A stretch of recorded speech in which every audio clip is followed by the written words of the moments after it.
প্রিয় দর্শক, আপনি যদি বাংলাদেশি হয়ে থাকেন আর আর্জেন্টিনা ফুটবল দলের সমর্থক হয়ে থাকেন, তাহলে 21 তারিখ সকালে আপনাকে একটু বিড়ম্বনায় পড়তে হতে পারে।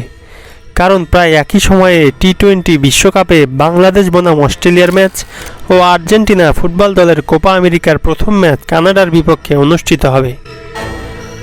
বন্ধুরা, এক্ষেত্রে আপনাদের বলে রাখি, কোপা আমেরিকার সবগুলো ম্যাচ কিন্তু টি স্পোর্টস সরাসরি সম্প্রচার করবে। এই খবরটি যদি আপনি আমার থেকে সর্বপ্রথম পেয়ে থাকেন, তাহলে অবশ্যই আমার চ্যানেলটিতে সাবস্ক্রাইব করুন। চলুন ভিডিওতে ফেরা যাক।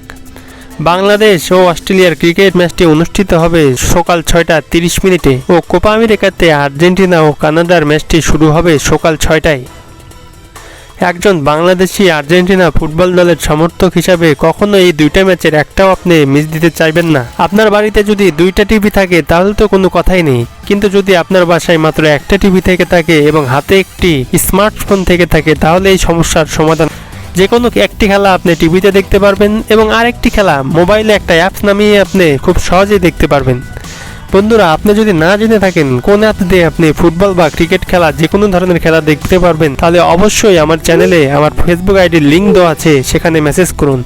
আমি ইনশাল্লাহ সব ধরনের সহযোগিতা করার জন্য সবসময় প্রস্তুত আছি। ধন্যবাদ।